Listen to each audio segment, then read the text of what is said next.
आज मैं तुझसे एक और कहानी शेयर करना चाहती हूँ, पर ये कहानी फिल्मों वाली ग्लैमर से ज़्यादा रियल लाइफ का प्रेशर की है।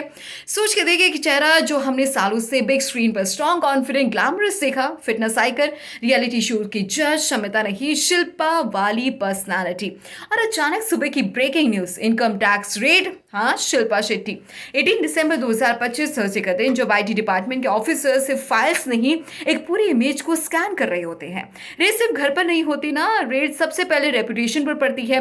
मुंबई, शिल्पा शेट्टी का घर और उसके साथ साथ उनसे जुड़े कई और ठिकाने।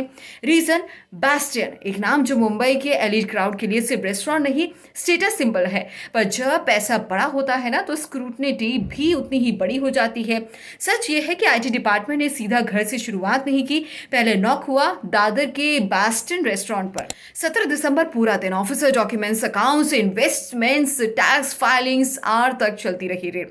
डिपार्टमेंट को शक है कि होटल बिजनेस के अंदर कुछ नंबर्स बोल रहे हैं और कुछ नंबर्स छुपाए जा रहे हैं। अब ये सिर्फ मुंबई तक लिमिटेड नहीं है। बैस्टियन हॉस्पिटैलिटी सिर्फ एक सिटी का ब्रांड नहीं, मुंबई, पुणे, बेंगलुरु, गोवा, एक चेन जो अब आईटी के रडार पर आ चुकी है। और इसी बीच जब रेड चल रही होती है ना, जब हेडलाइन सीरियस हो रही हो, तो शिल्पा शेट्टी इंस्टाग्राम पर एक नया अनाउंसमेंट कर देती है। नया रेस्टोरेंट, नाम है अम्मा काय। तो समझ रही है ना आइडिनी क्या है? एक तरफ आईटी ऑफिसर्स फाइल्स खोल रहे हैं, दूसरी तरफ एक नया चैप्टर ओपन हो रहा है। कुछ लोग कहते हैं कि कॉन्फिडेंस देखो, कुछ लोग कहते हैं कि टाइमिंग गलत है, पर बॉलीवुड में टाइमिंग कभी परफेक्ट नहीं होती।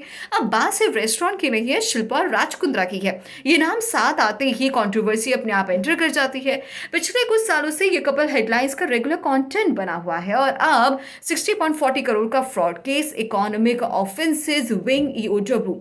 इस केस में सिर्फ एलिगेशन ही है, इलेक्ट्रॉनिक एविडेंस भी है, ईमेल्स, ट्रांजैक्शन, डिजिटल ट्रायल्स। और जब इलेक्ट्रॉनिक एविडेंस आता है ना, तो केस सिर्फ पुलिस तक नहीं रुकता, अब ईडी भी पिक्चर में आ चुकी है।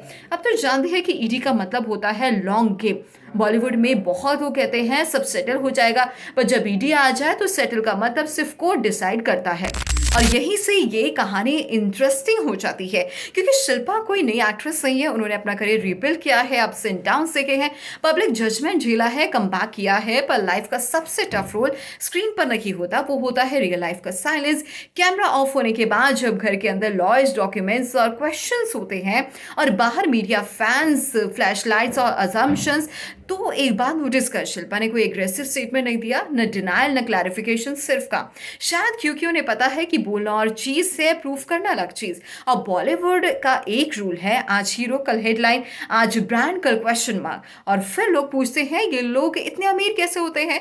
शायद इसलिए क्योंकि रिस्क भी उतना ही बड़ा होता है, पर रिस्क जब लीगल बन जाए तो ग्लैमर का मेकअप भी काम नहीं आता। अब सच क्या है ये तो इन्वेस्टिगेशन ही बताएगी। टैक्स इरेगुलरिटीज है या फिर नहीं, इंटेंट था या फिर नहीं, ये कोर्ट डिसाइड करेगा। पर एक चीज क्लियर है, शिल्पा शेट्टी के लिए ये सिर्फ एक रेट नहीं, ये एक टेस्ट है, इमेज का, पेशेंस का और साइलेंस का। अब तू जानती है बॉलीवुड में साइलेंस भी एक स्टेटमेंट होता है। और आज लोग उनकी फोटो शेयर कर रहे हैं, कल वर्डिक्ट का वेट करेंगे, और जब वर्डिक्ट आएगा तब ये कहानी या तो स्ट्रॉन्ग वुमेन बन जाएगी या तो वार्निंग स्टोरी। फिल्मों में एंड्स क्रेडिट आ जाते हैं, रियल लाइफ में सिर्फ डेट्स आती है, next hearing, next notice, next headline. बस इतना ही कहना तो तुझे आज, क्योंकि जब तू भी किसी सेलिब्रिटी को देखे, सिर्फ सक्सेस मत देखना, उनके पीछे का प्रेशर भी देखना। कल फिर बात करेंगे एक और नई कहानी के साथ। बॉलीवुड सिर्फ ड्रीम्स नहीं होता, कभी कभी ये रियलिटी का टफेस्ट सेट होता है।